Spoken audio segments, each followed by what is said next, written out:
Festa da exaltação da Santa Cruz.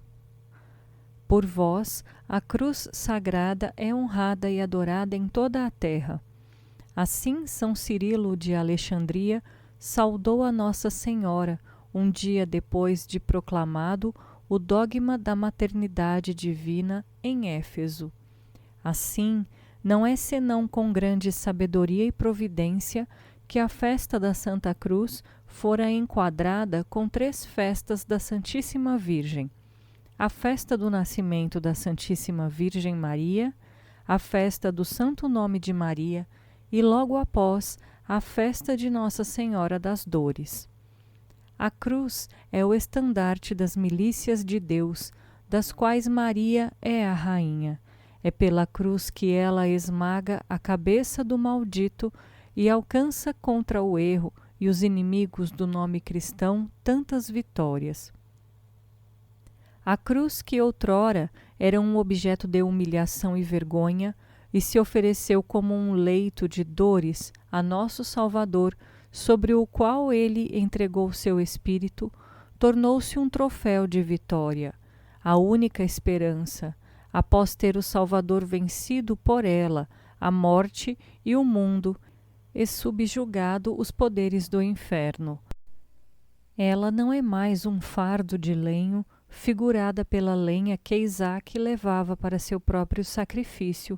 Sobre os ombros do Salvador, ela é agora a serpente de bronze, para a qual devemos voltar os nossos olhares se quisermos ser salvos das picadas da infernal serpente. Eis que ela virá gloriosa aos olhos de todos, precedendo o Cristo juiz, para assistir à sentença favorável daqueles que sobre o mundo a amaram a exemplo do Cristo, e a reprovação daqueles que renunciaram às suas obras. Esta festa da exaltação do Santo Madeiro, instrumento adorável da nossa salvação, nos traz à memória centenas de eventos cercados de fatos milagrosos, contados pelas tradições da Igreja, tendo como centro e objeto o mesmo lenho sagrado. 3 destes são de grande e singular importância. O primeiro, estando ainda o santo lenho junto com as demais insígnias da paixão, encerrados ainda no seio da terra, impiamente trancados por templos de deuses falsos, Constantino, marchando contra as tropas de Maxêncio, às vésperas da batalha, viu sobre o sol do entardecer o sinal de uma cruz gloriosa com as iniciais do Salvador.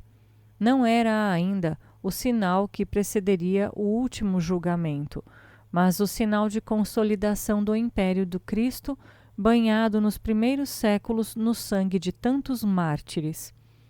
Que seja vencedor por este sinal. E o lábaro sagrado já passava na frente das fileiras dos exércitos, e sob o mesmo estandarte com que o Salvador venceu as potestades inferiores, Constantino obtém sobre Maxêncio esta famosa vitória e abre para sempre ao Cristo as portas da cidade eterna. O segundo evento de notável importância seguiu este primeiro ainda no mesmo século.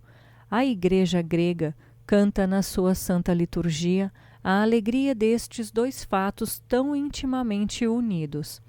Ave, ó cruz formidável aos inimigos, estrado da Igreja, força dos príncipes, salve teu triunfo.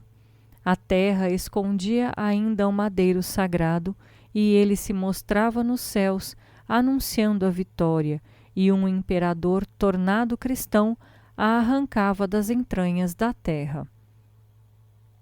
Santa Helena, mãe do imperador, advertida por um sonho, foi a Jerusalém procurar as insígnias da paixão de Nosso Senhor. Estando na cidade, mandou despedaçar uma estátua de Vênus, que os ímpios gentios colocaram onde a cruz fora plantada, a fim de abolir toda a lembrança da paixão do Salvador. Depois de limpado o local, onde se encontraria a cruz, de todas as abominações pagãs, depois de furar profundamente, encontraram-se 3 cruzes e o título que faria reconhecer a do Salvador estava à parte. O bispo Macário de Jerusalém, após ter dirigido fervorosas orações para Deus, pediu que tocasse com as cruzes uma mulher gravemente doente. As 2 primeiras não tiveram nenhum efeito. A terceira cruz, depois de tocada, restabeleceu subitamente a saúde à enferma. Uma parte da cruz, Santa Helena a encerrou num belíssimo relicário de prata e pedras preciosas e o depôs na igreja que mandara construir sobre o Monte Calvário. A segunda metade do lenho, assim como os pregos que prenderam o corpo de Cristo ao mesmo, levou consigo para Roma, colocando-os em seu palácio, a atual Basílica de Santa Cruz de Jerusalém. Constantino, pouco depois, promulgou uma lei que proibia que um condenado padecesse o suplício da cruz, colocando entre o que havia de mais glorioso e digno de respeito um objeto que até então foi sinal de desprezos e opróbrios, marcando com ela a derrota dos ídolos e o triunfo da verdadeira religião. O terceiro evento, e não certamente o último dos que narram as glórias da cruz de Cristo, ao qual faz memória, principalmente a festa, foi o glorioso retorno da parte da cruz a Jerusalém após ter sido roubada pelos persas, durante o saque da Terra Santa. Assim nos narra a piedosa legenda. No fim do império de Foca, Cosroes, rei dos persas, tendo ocupado o Egito e a África, tomara também Jerusalém, onde massacrara milhares de cristãos. A cruz do Senhor, a qual Santa Helena colocara sobre o Calvário, foi levada para a Pérsia.